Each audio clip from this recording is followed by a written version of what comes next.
Terima kasih Anda kembali bersama kami di Kompas Malam. Saudara, kita masih akan melanjutkan perbincangan dengan dua narasumber kita pada malam hari ini. Masih bersama kami Pak Ito Sumardi dan juga Pak Adrianus Meliala. Saya ingin ke Pak Ito terlebih dahulu tadi Pak, mengenai kemudian hak peninjauan kembali yang dimiliki oleh Kapolri. Kalau misalnya nanti hasilnya perlu atau berbeda dengan ekspektasi dari Kapolri, Anda melihat peluang ini seberapa besar dan kalau memang akan diajukan kembali alasannya apa? Yang pertama ya Mbak Nitya, bahwa Perkap nomor 7 tahun 2022 itu tentang hak peninjauan kembali yang dimiliki oleh Kapolri itu adalah keluar mengacu kepada kasus AKBP Brotoseno. Mana saat itu dengan menggunakan Perkap yang lama, yang bersangkutan itu dipulihkan ya dari statusnya pada saat banding ya, padahal sebelumnya kan di PTDH. Nah kemudian timbul reaksi dari masyarakat dan dari tinjauan yuridis bahwa yang bersangkutan itu kan terpidana kasus korupsi ya, dengan hukuman yang cukup berat. Sehingga dari situ Pak Kapolri menerbitkan Perkap nomor 7 tahun 2022 dengan memberikan kewenangan Kapolri untuk mengajukan peninjauan kembali dan menganulir ya keputusan banding yang sudah memiliki kekuatan hukum yang tetap. Nah sekarang di sini kita lihat kasusnya FS ini kan yang bersangkutan sudah membohongi Kapolri ya. Pak Kapolri itu dibohongi pada saat pertama bahwa tidak menceritakan kejadian sebenarnya, hanya menceritakan Dua versi kali yang dibuat mengonfirmasi oleh kalau kata Kapolri ya. Betul. Nah, jadi tentunya Pak Kapolri kan sudah punya pertimbangan bahwa yang bersangkutan itu memang tidak layak ya. Tidak layak untuk, apalagi seorang perwira tinggi sampai membohongi seorang Kapolri kan pasti Pak Kapolri juga tidak akan menerima. Kalau sampai dengan ini menurut pendapat saya ya, tapi kalaupun saya dibohongi oleh anak buah saya, apalagi dia berpangkat perwira tinggi, tentunya saya sudah menentukan bahwa yang bersangkutan tidak layak lah yang dikatakan Prof. Adrianus untuk masih tetap memegang statusnya sebagai anggota Polri, karena tidak akan bisa dijadikan teladan buat anggota yang di bawahnya. Itu pendapat saya, Mbak. Nah, ini masih tersangkut dengan kemudian alasannya kenapa ada hak peninjauan kembali ini. Berarti kan kemudian ada presiden bahwa kasus polisi yang sudah dipecat kemudian banding dan dibatalkan kembali. Anda melihat hal ini seperti apa? Besar harapan bahwa tidak akan ada pengurangan hukuman maupun juga hal yang tidak sesuai dengan keinginan Kapolri, sesuai dengan penyelidikan, begitu ya Pak Ito? Ya, kan tadi saya sampaikan yang pertama adalah daripada perbuatan dari yang bersangkutan sebagai pelaku utama ya dalam masalah pelanggaran pidananya. Yang kedua, yang bersangkutan kan sebagai pimpinan kemudian mengumpulkan anak buahnya dan membuat satu skenario. Yang ketiga, yang bersangkutan melaporkan sesuatu yang tidak benar atau membohongi Pak Kapolri. Ini kan merupakan satu rentetan atau peristiwa yang kalau diakumulasikan peristiwa yang tidak patut dilakukan seorang pimpinan ya. Seorang pimpinan apalagi seorang perwira tinggi. Saya kira pertimbangan itu yang menurut saya akan menjadi pagar ya, bahwa yang bersangkutan itu tidak mungkin akan dibebaskan ya. Berarti akan dikuatkan untuk keputusan yang pertama. Tapi kalau keputusan banding mengatakan bahwa yang bersangkutan di PTDH sudah selesai. Jadi hak prerogatif Pak Kapolri untuk melakukan peninjauan kembali tidak digunakan. Saya kira itu mungkin perkiraan saya demikian ya Mbak Aditya. Mengenai perkiraan tapi juga penilaian Pak Adrianus, Anda menilai bahwa penanganan kasus terhadap Sambo khususnya ini tergolong lambat atau cepat? Mengingat sudah dari Juli ya. Nah di sini mungkin ada soal ya, ketika kita bicara mengenai usaha dari FS untuk mendapatkan haknya kembali yakni menjadi polisi. Jadi oke lah selesai dia di persidangan etik ya, karena tadi dia dianggap tidak patut dan tidak pantas lagi menjadi anggota Polri. Tapi lalu bagaimana nanti ketika di sidang pidana? Di sidang pidana itu maka hal-hal kecil sebagai contoh ketika dia dikatakan dia hanya mengatakan pada Baradae tembak Cat ya, bukan bunuh Cat ya. Itu bisa menjadi soal tuh ya, dan kalau kemudian penasihat jaksa penuntut umum kemudian tidak pintar-pintar untuk memperkuat hal itu, maka tentu bisa menjadi pintu masuk bagi penasihat hukum untuk mendapatkan keringanan terkait dengan hukuman pidana bagi FS misalnya.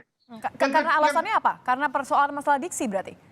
Bisa begitu ya, dihukum kan menjadi penting untuk diksi. Ya. Lalu yang ketiga tadi yang dikatakan oleh Mbak tadi bahwa ketika bicara mengenai proses penanganan yang lambat, yang lelet, yang kelihatan misalnya terlalu berlebihan misalnya, itu bisa menjadi pintu masuk bagi FS untuk misalnya mengadukan proses penanganan kepolisian kepada Ombudsman RI misalnya. Misalnya nih, ini kita bicara mengenai hal-hal yang mungkin.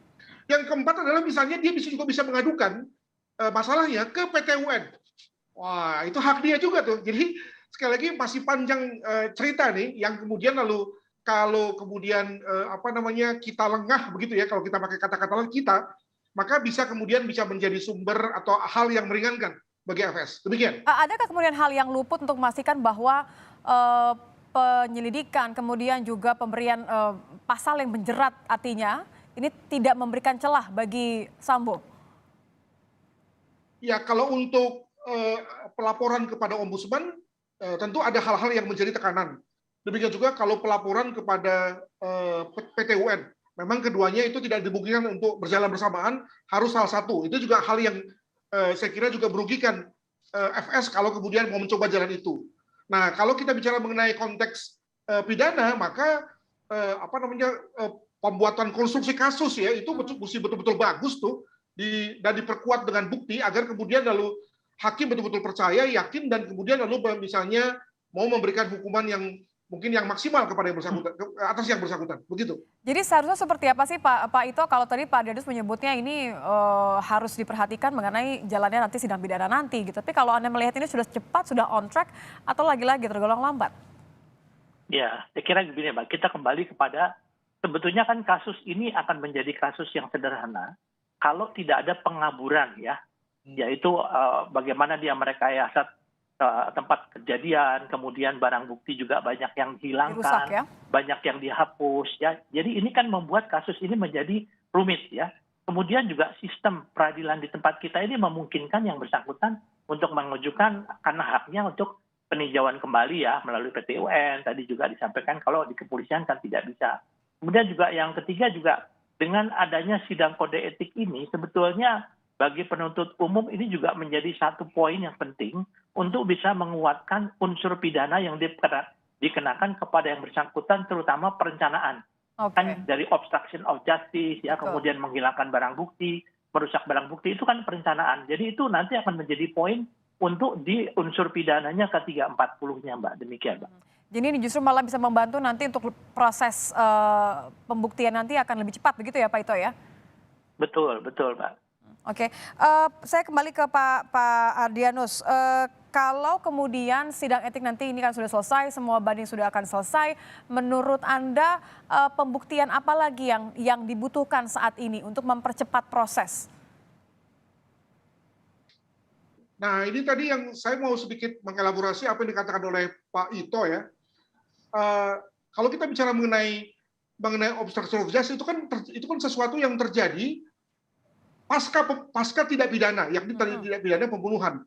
Jadi bukan lagi sesuatu yang memperkuat aspek perencanaannya, karena perencanaan bicara mengenai sesuatu yang bersifat sesuatu yang bersifat sebelum. Nah, apakah hal-hal yang dilakukan sesudah pembunuhan perencanaan itu kemudian lalu bisa menambah aspek perencanaan? Itu kan satu hal yang menurut saya perlu dikaji tuh Pak ya. Sehingga lalu untuk menjawab pertanyaan Mbak tadi, maka kalau memang itu menjadi sesuatu yang bisa bersifat menambah aspek perencanaan, ya menurut saya dikuatkan saja dalam rangka penuntutannya.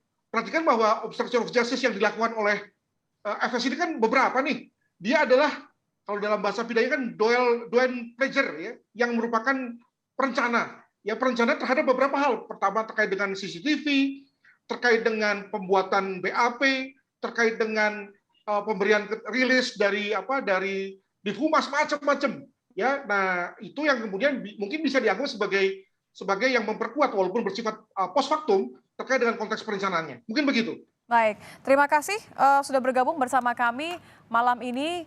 Kriminolog Universitas Indonesia Pak Adrianus Meliana dan juga mantan Kabar Eskrim Polri Komjen Purnawirawan Ito Sumardi sudah bergabung bersama dengan Kompas Malam. Terima kasih Bapak-Bapak. Selamat malam. Terima kasih Pak Ito, bye-bye.